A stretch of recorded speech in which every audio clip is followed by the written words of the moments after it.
two primary ways that you can discover your own shadow side. And again, remember that the shadow is all of those aspects of yourself that you tend to shame or neglect or ignore, that get shoved away in this shadow that's often cast right behind us, just out of view, but still attached, very much so, and often sabotaging us and wreaking lots of havoc underneath the surface.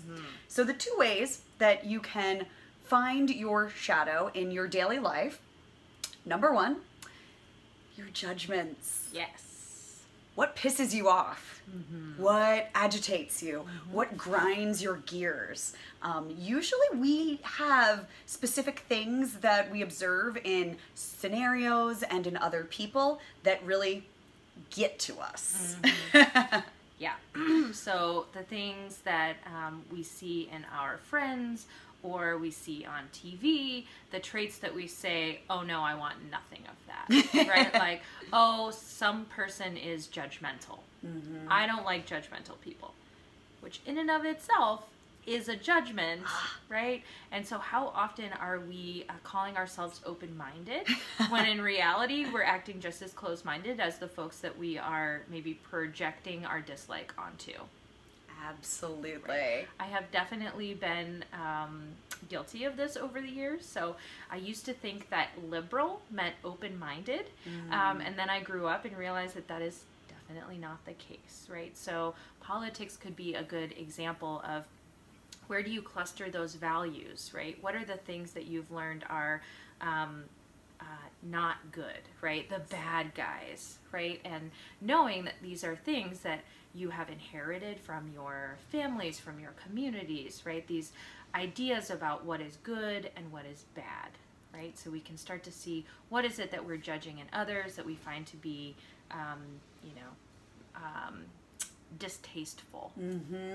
What is not acceptable in someone else's behavior, because that ultimately is a revelation for yourself. It's a signpost that this quality or this behavior or this aspect in somebody else is a disowned part of you. And that can sometimes be difficult to swallow. I know, as an example for myself, I would often judge people that I saw as arrogant. And remember too, all of these qualities that we're observing and being triggered by in others are still filtered through our own lens. So I'm determining someone is arrogant based on my own interpretation of what arrogance actually means. Then by that interpretation, I create the opinion and the negative label of, oh, they're arrogant, they're materialistic, they're a show-off, right? Part of this work is to simply first observe what are those traits that are upsetting me so much. And we're just creating awareness right now. This is just the first step. Okay, so there's arrogance there. There's a sense of being a show-off and being materialistic. Now, what does that say about myself? I really enjoy, on the flip side, this story of being humble, maybe even to the point of being insecure. And now my insecurity blocks me from doing some of the things that I want to do in life because I'm afraid at being perceived as arrogant. I'm afraid to put myself out there because I don't want other people to think that I'm a show-off, right?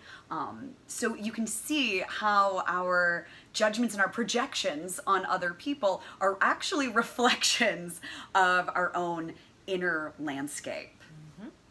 Exactly, and we all have these, and so it's important to recognize that you're not unique for looking out into the world and judging the pieces that actually belong to you too, right? Like this, for a lot of people, brings up shame around the idea of being a hypocrite. Yes. Right?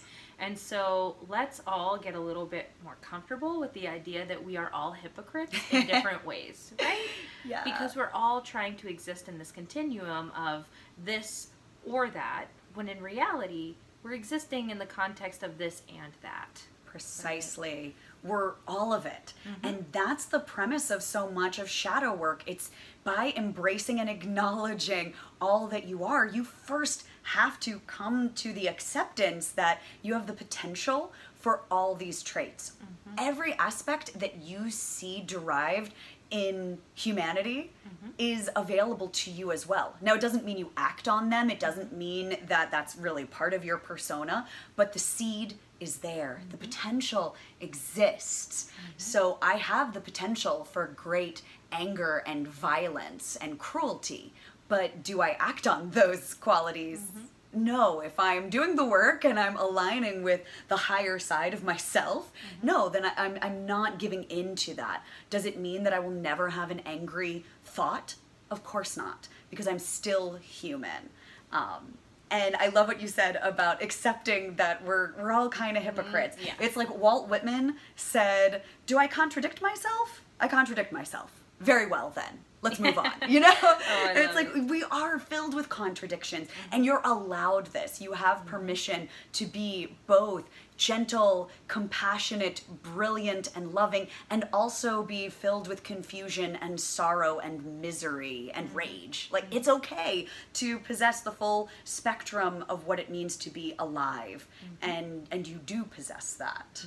So that's also the first stage in cultivating this awareness. Yes. So, this week, your homework is to observe what your judgments are. Where do you get really agitated by other people, other situations? Because we also can examine that not everybody is getting as upset as you are by this one specific action. Not everybody's as upset at the arrogant, materialistic person as I do. In fact, you know, my friend might be dating that person, right? So they don't see that person in the same light that I do. So what does that say about me? Now, this is not condoning their behavior. You're not all of a sudden saying arrogance is fine, cruelty is fine, rage is fine, bigotry is fine. None of that. It's acknowledging that we are having this reaction to this quality, and we're trying to really take it in on ourselves to actually create more acceptance, more embrace, but not saying that the behaviors that could stem from some of these perceived negative qualities are okay. There's a distinction there. So this week, just start to make a list. Look at the things that you dislike in others, that you dislike even in yourself, right? But really a key point of finding your own shadow is, what don't you like in others? Yeah. Right. Yeah. And then number 2, our activity number 2 is... So then, look at your advice. Yes. What do you tell people to do? Yes. And I think about this as, you know, there are some advice things that we give that we learn from others, right? Like, you know, what was it when I was a kid? Don't swim right after you eat, right? Like, and then science has later said, well, that's not really helpful, right? So there's some advice that just sort of gets passed down, right? And then there's other advice that we've sort of learned from our wellness or self-help community that really tends to stick more in these ideas of how you should be a good person, right?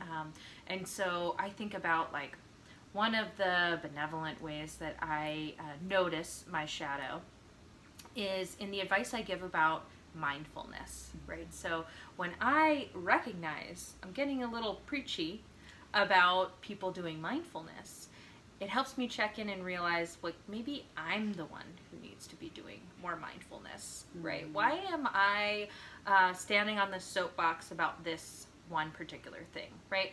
It doesn't mean that it's bad that I'm encouraging this positive activity for people, right?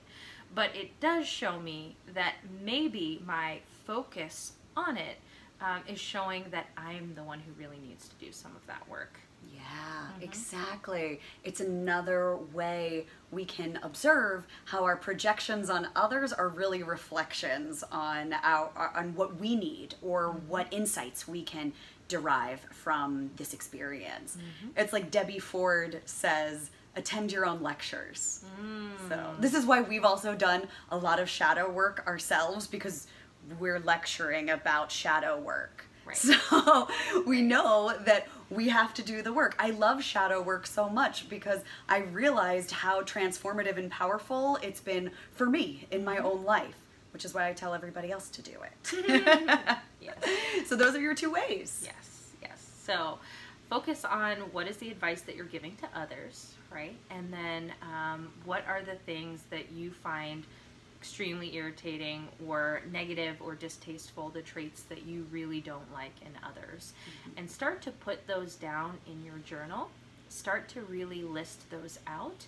Those are going to become really useful tools in weeks 2 and 3 and beyond for us to take a look at those traits and then build activities upon them. Exactly. Making peace with all of these fragmented pieces of yourself.